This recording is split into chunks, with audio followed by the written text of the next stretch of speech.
welcome back to the deep dive. Today's deep dive, well, this one's for you if you're a philosopher, Oh. because we're going to be diving deep into the ethics of René Descartes. Oh, wow. Yeah. So I know you might be thinking, Descartes, ethics?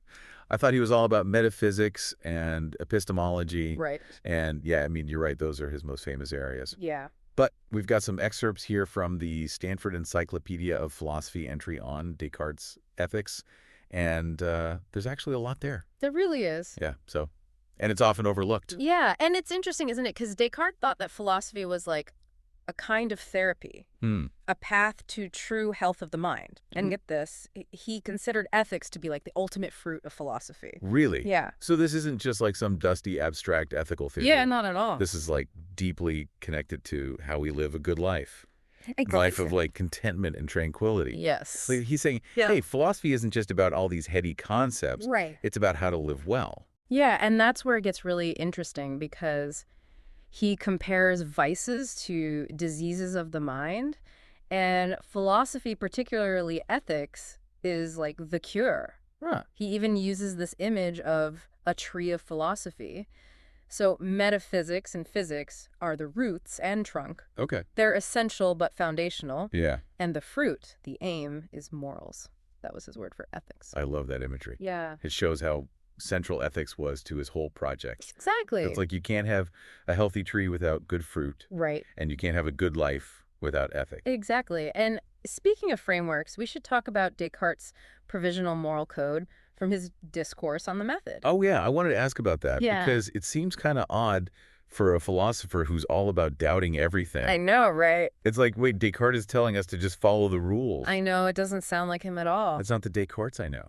Well, here's the thing. Those rules were meant to be temporary. Yeah. It was more like a practical guide for living while he was on this quest to find certain knowledge. So like while he's figuring out the big stuff, he's like, okay, for now, I'm just going to stick with what's familiar. Exactly. It was more strategic than a heartfelt endorsement of societal norms.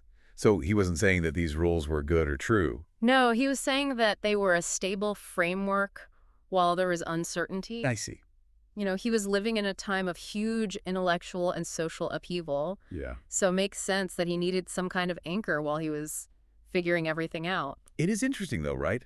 This huge doubter conforming to tradition, I know, it's funny. at least for a little while. That's a funny tension. Yeah. I wonder what people thought about that back then, this provisional morality. Oh, yeah. It caused a huge stir. I bet.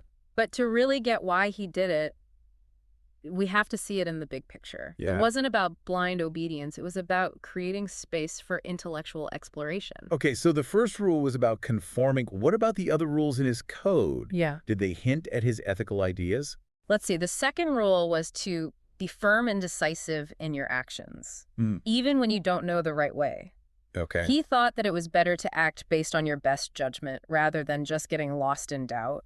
So, like, we don't always have perfect knowledge in the real world. We Exactly. have to act even if we're not 100% sure. That's what he thought it was about, choosing something and sticking with it.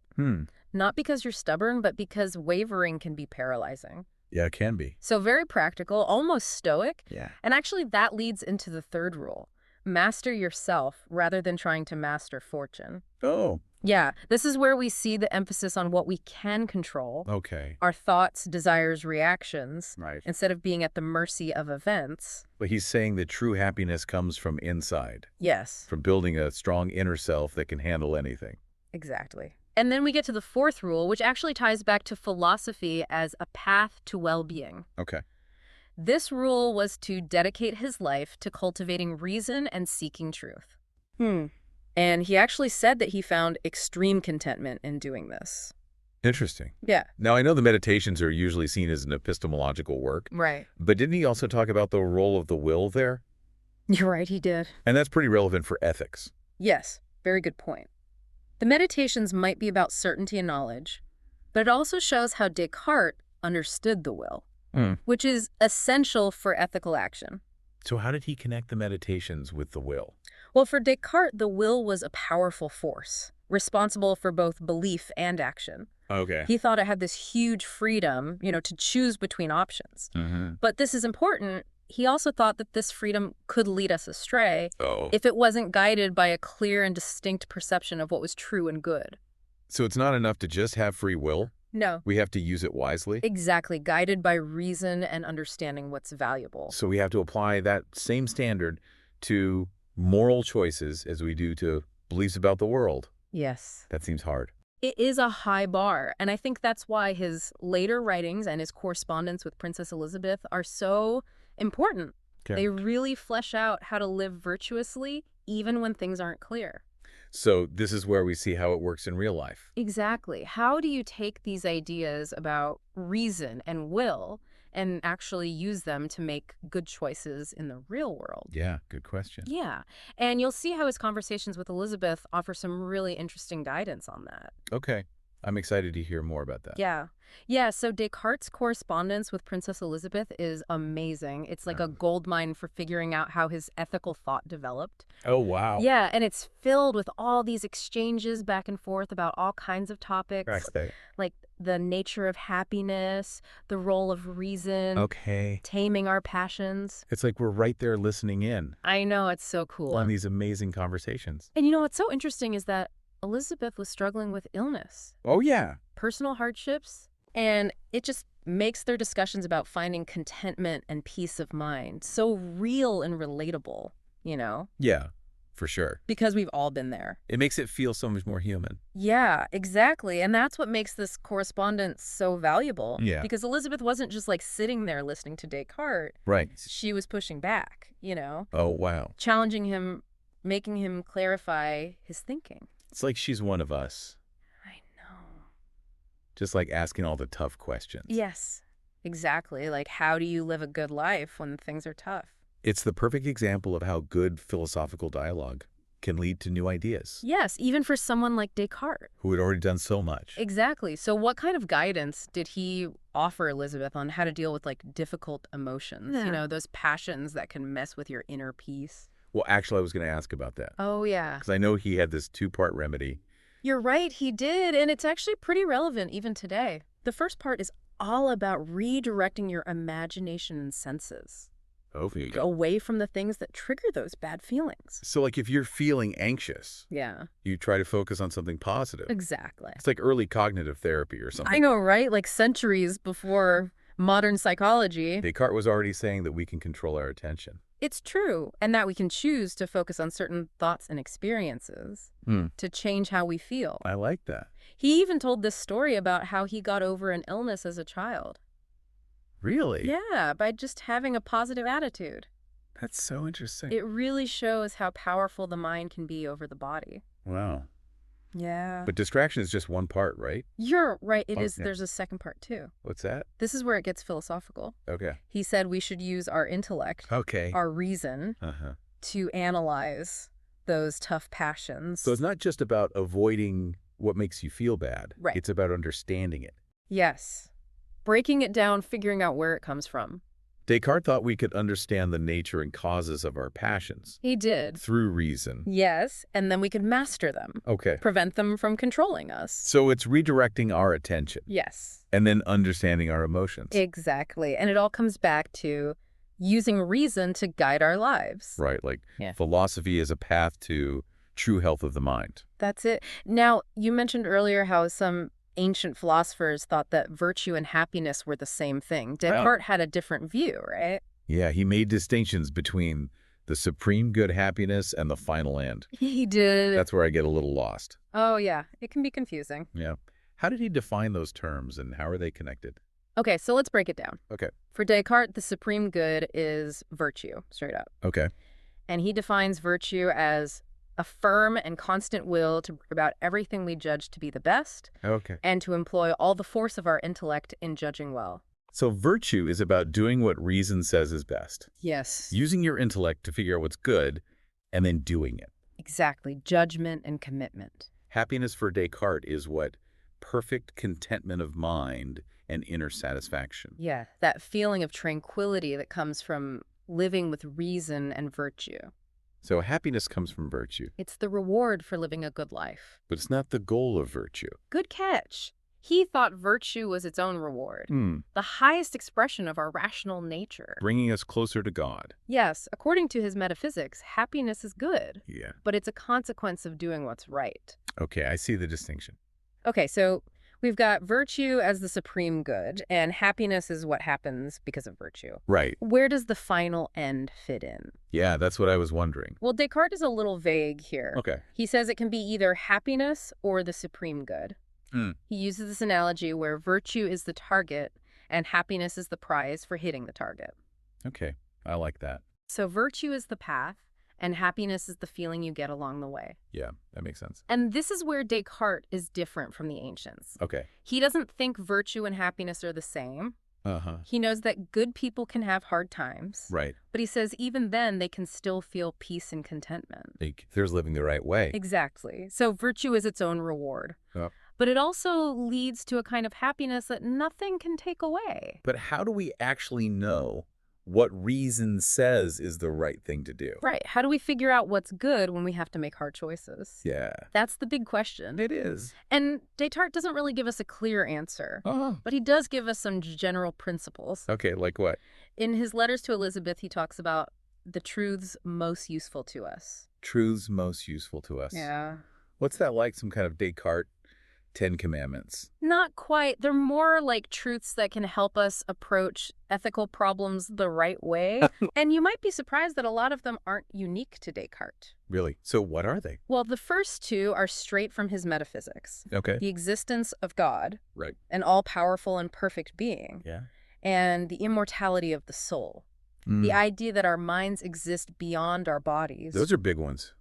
They are. How do those help us make choices every day? Well, Descartes thought that knowing God exists could give us a sense of trust. Hmm. That even when things are bad, there's a good plan.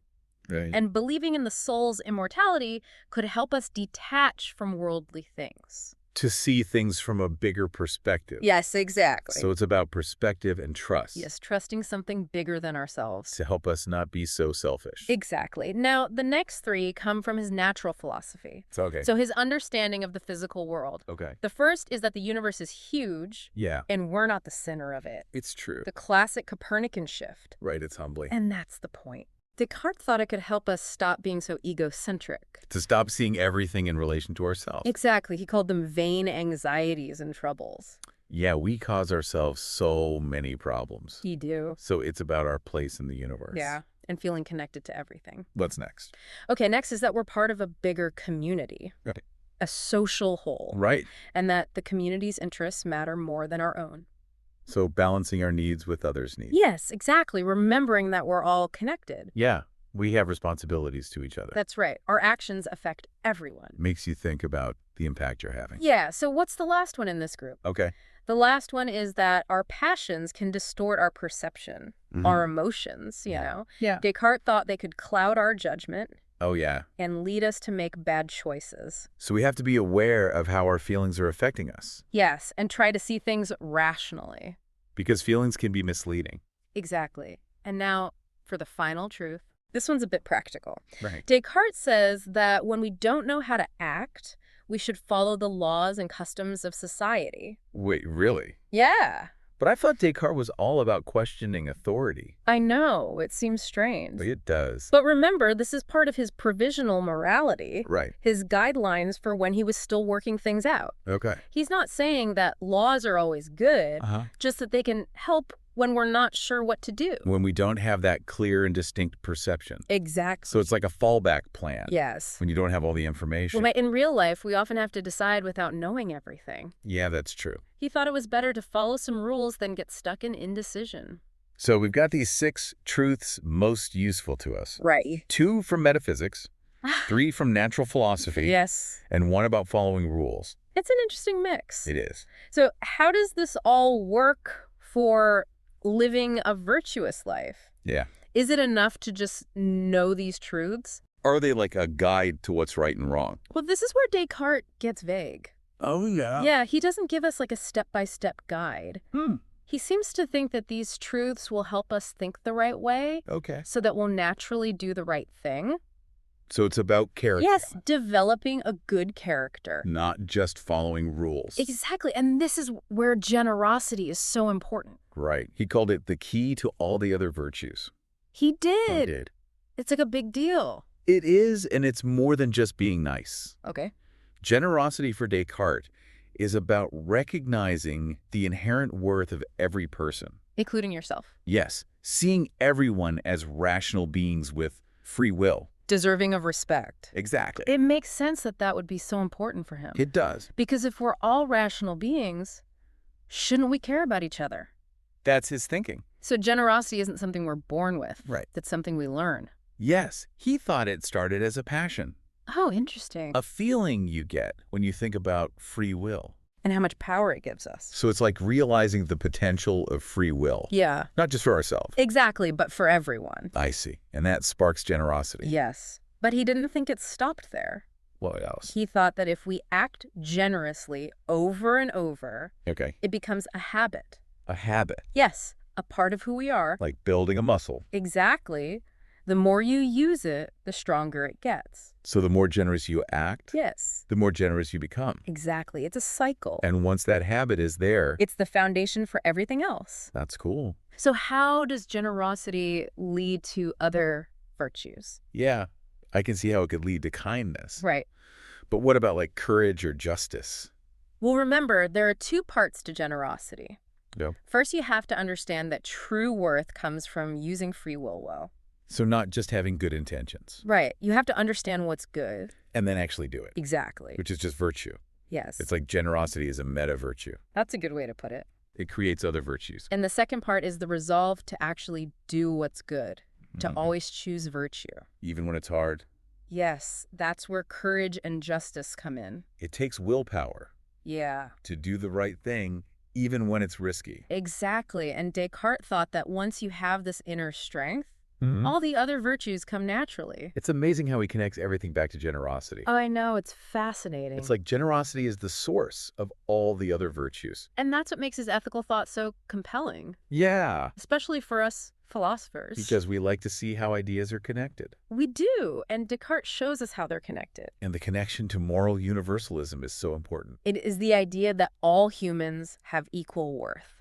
Yeah, it's like Descartes saying, if you know your own value, Yes. you can't help but see that same value in everyone else, Exactly. no matter how different they are from you. Right. It's a powerful idea. It is Descartes' thought that when you understand your own worth, you can see that same worth in others, No matter what. no matter what their status or wealth or anything. That's what leads to moral action. Yes, It's a beautiful idea it is. that cultivating virtue can make the world better. It can. It's amazing how Descartes, who we think of as this like super rational guy, actually had such a nuanced view of ethics. Yeah, it really is one of those fun paradoxes of philosophy. Yeah. You think of him as this cold rationalist, but then his ethics are all about human well-being, about character and connecting with people. Yeah, he believed in the power of will, Yeah. guided by reason, Yes. to find true happiness. It wasn't just about thinking the right things. Right. It was about developing good habits, Mm. dispositions. Yeah, like building inner strength to Exactly. deal with life's challenges. And what's so brilliant is that he takes that idea of virtue Yeah. from the ancient philosophers Uh-huh. and combines it with his own ideas about metaphysics and epistemology. It's all woven together. It's a whole vision of the good life. Yes. And it's not just about yourself. Right. It's about responsibility to others. Yes, that idea of generosity, Yeah. seeing the value in every person is so important right now. It really is. Yeah, in a world that feels so divided. Yeah, so it raises a question, though. Okay, what is it? If these truths most useful to us are so general Right. and we never have perfect knowledge, Hmm. how much do we need to know We before don't. we can act? Yeah. Can we ever be sure we're doing the right thing?